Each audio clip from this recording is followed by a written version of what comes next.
kasih semuanya. Sebenarnya aku di sini minta tolong sama Bang Rasman ya kemarin karena Bang Rasman yang selalu menolong saya di kondisi apapun gitu ya. Makasih banget. Di sini sebenarnya saya nggak ada niatan untuk mengumbar masalah pribadi di di keluarga ya. Sebenarnya emang nggak boleh kan membongkar aib, cuman karena dari awal tidak ada itikat baik dari Lukman, dari mulai kejadian KDRT pertama, kedua sudah dimaafkan dan lain-lain, sudah diberi kesempatan, ternyata masih terulang. Dan tadi singkat cerita, tadi malam saya menginap di salah satu hotel di Bandung. Saya dipukuli sama dia di depan Brimob yang mendampingi saya. Ada saksinya. Ada penengah pun tetap dia ngehajar saya di situ malamnya. Terus semua tamu terganggu di situ, sempat security datang menelpon meminta kita untuk keluar dari situ gitu kan. Tapi kita enggak kok, udah nggak ada apa-apa lagi. Ternyata pagi-paginya dia mengulangi lagi, ada keributan ya gara-gara wanita ini, membahas lagi wanita ini karena meneror saya. Terus saya dihajar sampai di lorong hotel dan di lobi hotel ya Bang ya. Gitu sih. Dan saya sempat dibawa ke klinik 24 jam dikasih oksigen, soalnya dia menendang bagian dada saya kemarin gitu. Iya, jadi wanita ini kan tadi malam sempat telepon. Terus pas telepon ya menurut saya kan kalau misalkan dia mau minta maaf kan baik-baik. Tapi ini kalau meminta maafnya tuh ketus gitu. Jadi kan saya juga emosi kan. Terus saya membangunkan Lukman, ini maksudnya apa gitu. Terus dia pas saya nanya kayak gitu terus menghajar saya, terus ngebenturin saya ke tembok, terus nendang saya, terus nyeret saya kayak gitu. Dari kami sendiri sempat ada perlawanan mungkin? Ada sih ya, badan aku segede gitu nggak bisa ngelawan. Ini fotonya. Ini kan? Masih layarnya? Nih. Iya kan? Yang Iya. tersangka yang Nih. media. Iya, terus di ini Nih. Nampak semua nih. Iya, Nih. ini. Ya, masih biram. Yang mana dulu? Ini dulu. Ini lebih terang ya. Saya lihat ulangi ya. Nah, ini kemarin. Oke. Ini mana lebih jelas lagi tadi? Iya, nih. Terus ini ada di bagian kaki parah banget cuman. Terus ini di leher. Iya. Terus ada retak di bagian leher. Oh, Iya. Iya. Medina sebenarnya tidak sanggup datang ke sini. Tapi karena nanti wartawan ke sana rame, dia paksakan. Dia sebenarnya nggak kuat. Dia ini harus istirahat 1 minggu. Jadi ini harus proses langsung tahan ini. Nggak bisa nih dibiarkan seperti ini. Saya pun geram juga melihatnya gitu. Jadi saya kira ini sangat tidak elok lah ya. Bukan saya pun keras juga orangnya, tapi faktanya kalian tahu kan, bukan saya yang mencakar, saya malah dicakar saya. Biarinlah perempuan tukang cakar, ya kan. Apain kita lagi kita kasih perempuan apa kita begitu, ya sudahlah. Jadi saya kira itu aja. Ini wanita ini sebenarnya teman mantan manajer saya yang sering dibawa ke rumah. Jadi dibawa ke rumah itu biasanya kan kita makan bareng-bareng gitu. Saya kan open banget kalau misalkan sebenarnya perempuan bukan cuma dia doang yang datang ke rumah, kan ramean gitu loh, kayak makan-makan gitu Bang. Cuma yang ditaksir mungkin dia gitu. Mungkin, tapi sepengetahuan pembantu saya, perempuan itu yang mendekati duluan gitu loh. Jadi minta line apa segala macam, mau ada bisnis apa nggak tahu, nggak ngerti. Ya jadi gini loh. Jadi si perempuan ini tukeran line, terus udah kayak gitu mereka komunikasi apa segala macam. Terus saya pernah dibohongi gini, saya dikasih kerjaan sama manajer saya ini untuk pagi-pagi pergi keluar. Terus udah kayak gitu wanita ini datang, Lukman di rumah, aku kira masih tidur. Pembantu semuanya lihat. Ya, aku nggak bisa cerita semua di sini, cuman mereka berduaan di situ dan itu dilakukan di rumah saya gitu ya. Kamar? Ya saya nggak tahu sih Bang. Maksudnya saya nggak bisa cerita itu, tapi ya nanti CCTV yang berbicara itu. Jadi ya udah benar-benar nggak ada kayak itu kan rumah yang saya beli dengan uang sendiri gitu loh. Jadi kayak nggak pantas banget itu seorang laki-laki, kayak nggak ada harga dirinya banget melakukan seperti itu di rumah yang dibeli oleh uang istri. Lihat Semua pembantu lihat di rumah. Oke, ini agak menarik tadi mengenai 5% Bang ya. Ya. Itu kan harta gonogini gitu kan. Bukan, 5% itu saham kosong. Oh, saham kosong dia. Jadi kan kalau di PT itu kan nggak boleh nama sendiri kan, pasti kan harus ada orang ya bang ya, ada walaupun suami istri ada satu lagi orang gitu kan, ada 3 orang minimal. Nah itu saya kasih dia sebagai komisaris karena saham itu nggak bisa milik saya 100%, harus dikasih ke orang minimal 1%, 2% ke orang gitu. Jadi akhirnya saya kasih dia 5% saham kosong, tapi sebenarnya itu sahamnya saya. Oke. Berarti dari kamu sendiri ada niatan untuk bercerai nggak sih? Ya saya udah nggak bisa, ketemu aja udah nggak mau. Iya, berarti akan memasukkan gugatan cerai juga. Udah bikin kuasa di lawyer di Bandung kan biar cepet kan abang di Jakarta. Jadi biar prosesnya cepet, jadi aku udah bikin surat kuasa di lawyer di Bandung biar. Tapi belum memasukkan gugatan perceraian. Mau masuk besok hari Senin. Senin masuk ke Iya. PA Bandung. Ya, Tapi untuk saat ini masih tinggal sama atau gimana? enggak, saya udah di apartemen. Nah pada saat kejadian kemarin itu kak, pada malam-malam itu akhirnya kamu melarikan diri atau mungkin seperti apa kak?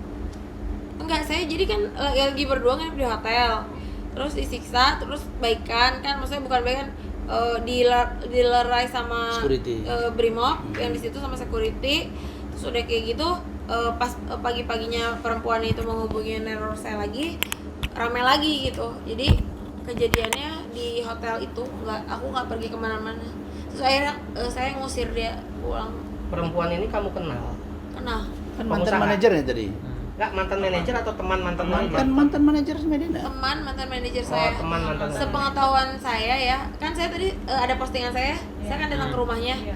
Saya niat datang ke rumahnya baik-baik loh, mau datang ke orang tuanya. Ini saya nggak akan meramaikan ini, nggak akan buat laporan asal ada itikat baik untuk meminta maaf kepada saya, cuman itu aja.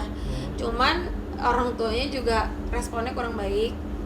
Satu, kurang baik, menuduh manajer saya yang sekarang, katanya mengadu domba. Katanya foto bukti itu diberikan oleh manajer saya yang sekarang gitu kan, kayak dijebak gitu. Padahal kan mereka udah jelas berdua-duaan di apartemen itu, dan saya udah punya CCTV dari apartemen itu, mereka memang sering ke situ gitu. Udah berapa bulan sih curiga kami ini? Sebenarnya mereka selingkuh udah dari tahun lalu, cuma saya baru tahu awal tahun ini gitu. Tapi kan saya orangnya nggak kepo ya, maksudnya kalau belum ada bukti benar-benar ada saya lihat benar-benar ada foto atau CCTV, saya orangnya nggak langsung gerusak-gerusuk gitu. Tapi pas saya udah kumpulin bukti semua, baru saya yakin kalau itu benar. Itu berapa bulan ngumpulin bukti dan curi? 2 bulanan. Makanya akhirnya sampai ngepost di sekarang, selama ini kan nutupin. Iya, saya kemarin kan sempat ditutupin muka perempuannya karena saya pikir kalau viral, aduh enak banget ya, ntar saya aja bisa membangun nama saya seperti ini 10 tahun, masa sehari dia bisa jadi viral gitu kan. Jadi tapi akhirnya karena dianya kayak gitu, ya udah nggak apa-apa gitu. Tadi sempat disebut nggak cuma satu, berarti ada beberapa orang lain atau seperti Nggak, apa? cuman dia aja. Cuman ini berulang kali. Iya, emang cuman dia aja. Medina ketika membahas permasalahan itu ada lontaran ancaman nggak dari suami sendiri? Dari ketika wanita. kamu memulai Dari Lukman. pembahasan gitu dari Lukman sendiri, ancaman-ancaman Ancaman apa kepada- dari Lukman. kepada kamu ketika kamu mulai membahas, membicarakan perempuan itu. Oh, ancaman dari Lukman. Hmm. Oh, lihat aja loh, katanya sekarang kan semua kan udah tahu, sekarang saya udah ada 2 tersangka ya Bang Iya, UIT. Lihat aja lo, gue bakal di pihak mereka dan gue bakal jeblosin lo ke penjara. Kak Bena, mungkin dengan adanya ini kan sebelumnya emang dari kakak sendiri pengen dengan baik-baik aja, dan sebelumnya emang ada maksudnya punten sebelum puasa kan belum berhijab, terus sekarang kembali berhijab kembali. Mungkin dengan ada masalah ini mungkin seperti apa sih Kak bertubi-tubi dengan masalah? Iya, kemarin saya sebelumnya meminta maaf. Kayak saya kemarin pas lepas hijab itu emang bener-bener saya udah stres banget ya, udah dalam tekanan yang bener-bener. Sebenarnya suami saya tuh pengen apa sih? Saya pengen saya berpenampilan seperti perempuan itu gitu kan, ya kan? Saya buktiin aja, oh oke, gue juga bisa kayak gitu. Tapi pas aku pikir-pikir, apanya sih kayak sorry ya, nggak level gitu kalau misalkan aku harus mengikuti gayanya dia. Ya udah, akhirnya aku pikir karena aku memang berhijab dari awal, terus tiba-tiba aku buka, aku pikir ini bukan diri aku, jadi ini aku tertekan gara-gara masalah aja gitu. Jadi akhirnya aku memutuskan berhijab lagi karena menurut aku itu bukan sesuatu hal yang bisa menyembuhkan luka dan permasalahan aku gitu dengan membuka hijab itu. Jadi ya mudah-mudahan lah Allah memaafkan kemarin kehilafan aku gitu. Kak, mungkin dengan ada masalah ini kan udah fix tadi bilangnya mau cerai. Mungkin di pas lebaran nanti akan rencana untuk bertemu untuk mungkin saling maafkan atau seperti apa? Enggak sih, nggak mau. Berarti sudah menutup pintu damai. Ditegaskan berarti seperti Iya. itu. Mungkin Perempuannya emang nggak mau, malah mengancam-ngancam aku. Tadi pengacaranya juga WhatsApp aku udah ngancam-ngancam aku, udah mau melaporkan aku katanya. Laporan ya? Iya, dia mau buat laporan. Masih sesuai jadwal untuk melakukan pelaporan. Saya kan mintanya mediasi. Jadi kalau bisa ada mediasi dulu. Ini Tiba-tiba ini mau sih buat- kalimat yang saya lihat biasa saja. Hanya saja mungkin Medi merasa tertekan. Nah, maksudnya tertekan itu kalau bisa, kenapa sih nggak mediasi saja?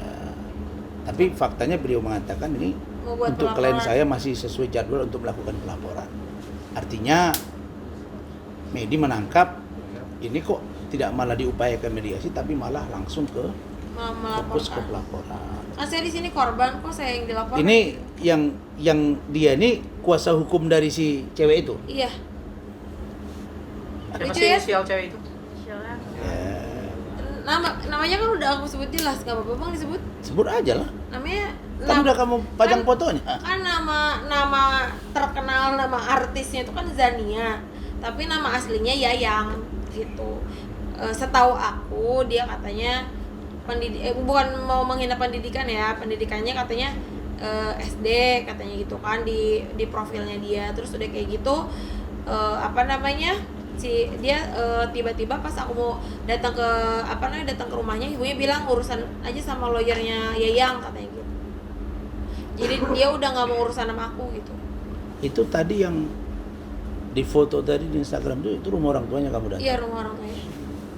Oke, di tanggapan orang tuanya gimana, Mbak? Mamanya malah ngegas saya, bingung saya juga. Jadi begini, kalau saya tangkap dari pernyataan Medi, segala upaya sudah dilakukan Medi, benar nggak? Untuk mempertahankan rumah tangganya, termasuk mengalah mendatangi orang tua dari si perempuan itu.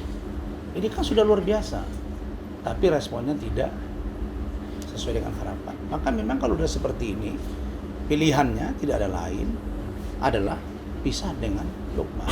Nah, urusan mereka ada hubungan, nanti kami lihat fakta hukumnya. Kalau memang ada, saya lihat kuat dugaan ada perselingkuhan yang nyata, ya ada perzinahan, nanti kami lihat unsur-unsurnya. Karena CCTV dari klub kayak gitu kan harus ada pelaporan dulu ya bang ya, Iya. dikeluarkan gitu. Jadi Iya. itu mungkin ya bakal kita Nah, lakukan. terus yang kedua, bahasa Lukman itu misalnya mengatakan, lihat aja lu, nanti saya akan datang ke lawan-lawan, kamu juga bakal jadi tersangka, Iya, bakal di pihak ditahan. mereka. Nah, ini kan tidak sehat ya. Begini, kita sebagai laki-laki belajarlah untuk memahami apa yang dirasakan perempuan. Karena perempuan itu adalah pakaian kita. Bagaimana kita memperlakukan perempuan itulah pakaian kita. Nah, karena itu ketika kita tidak sejalan lagi dengan dia, minimal kita sudah sakiti mentalnya, jangan lagi sakiti fisiknya. Itu cara saya ya. Jadi saya kira itu kita tidak bisa lagi perpanjang lebar, ini sudah larut malam. Iya. Kak Medina, Tapi yang pasti bahwa proses hukum ini saya akan kawal sampai tuntas, dan urusan nanti perceraiannya dihandle oleh yang di Bandung. Kami akan kolaboratif, dan kalau dianggap urgent saya akan turun, dan kasus-kasus yang lain, tersangka dan lain-lain, itu pun kita akan lihat, kami akan dalami. Insya Allah Bandung dan Jakarta akan kolaborasi. Saya berdoa Medi kuat, tolong teman-teman media juga doakan Medi kuat, bangkit dan bangkit lagi. Barangkali itu dari saya. Kak Medina, anak-anak gimana dengan adanya masalah ini? Anak-anak. Kalau anak aku sih alhamdulillah kan ada yang jaga. Terus anak yang pertama kan juga ada neneknya yang jagain, jadi aman sih. Ada rencana ikut Kak Medi semua anak? Ya itu pasti. Ya, itu kan nanti dalam gugatan itu pastilah Ya, anak masih. itu jatuhnya ke ibu diharapkan. Apalagi di bawah umur. Ya, Oke. apalagi Lukman ada dugaan orang pihak ketiga begitu, kan nggak mungkin juga anak diterima kawan itu kan begitu. Iya. Iya. Kalau Nah, itu Dina, jadi. Profesi pelapor itu apa? Saya tahu. Boleh nggak sih disebut Profesi siapa? Ya, perempuan kalau itu? memang tahu pekerjaan itu sebut aja. Setahu aku sih katanya ya perempuan yang menjual sesuatu lah gitu loh.